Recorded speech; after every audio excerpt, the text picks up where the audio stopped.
Después de un resultado electoral siempre nos surgen algunas dudas. Pasaron las elecciones y ya sabemos quién fue el ganador. Pero, ¿qué pasa con los otros proyectos políticos que participaron en el proceso? Los partidos y movimientos políticos tendrán la posibilidad de ejercer una oposición constructiva amparada en la Constitución, que les garantiza el derecho a disentir y sentar las posiciones frente a la nueva administración, permitiéndoles tener una democracia más fortalecida. ¿La oposición? ¿Acaso eso funciona en una democracia? Independientemente de quien esté gobernando, la oposición política es un derecho fundamental estipulado en la Constitución del 91, con el que cuentan todos los partidos y movimientos políticos con personería jurídica que no forman parte del gobierno de turno, para ejercer libremente una función crítica para plantear y desarrollar alternativas políticas en los diferentes niveles de Estado, lo cual consolida a la democracia con pesos y contrapesos, donde la alternancia es fundamental mediante el desacuerdo, la fiscalización y el control político.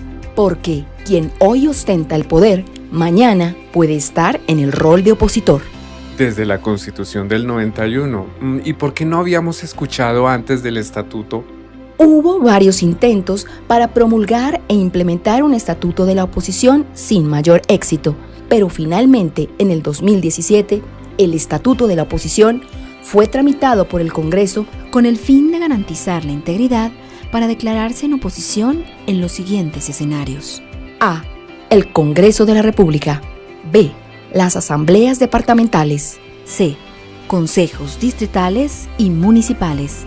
Bueno, ¿y cuáles son esos derechos de los que se habla a la hora de ejercer la oposición?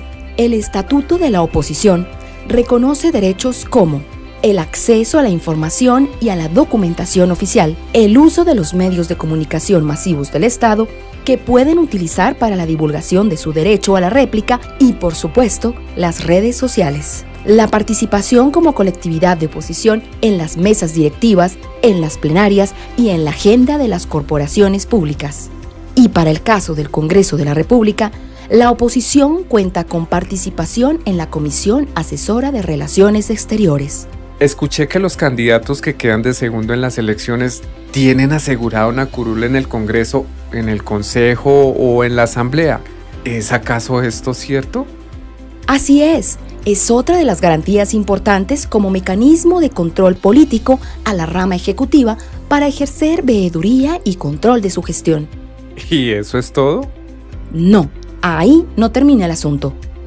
Para que los partidos y movimientos que se declaren en oposición puedan funcionar, también tendrán derecho a financiar su ejercicio mediante una partida adicional equivalente al 5% del monto de financiamiento para el funcionamiento permanente de los partidos y movimientos políticos. Entiendo, pero entonces si un partido no quisiera ser del gobierno, pero tampoco se opone a la administración, ¿qué sucede en ese caso? Podrán declararse como independientes y tendrán derecho a participar en las herramientas de comunicación de las corporaciones públicas, postular candidatos a mesas directivas de acuerdo a lo que establece el estatuto. Me imagino que para declararse en oposición en partido o gobierno o independiente debe haber unos tiempos establecidos, ¿cierto?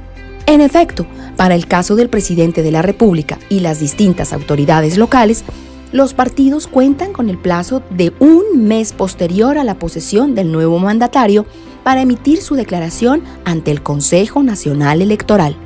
Es decir, que para el caso de la presidencia será hasta el 7 de septiembre cada 4 años y en el caso de las autoridades locales, el 1 de febrero cada 4 años.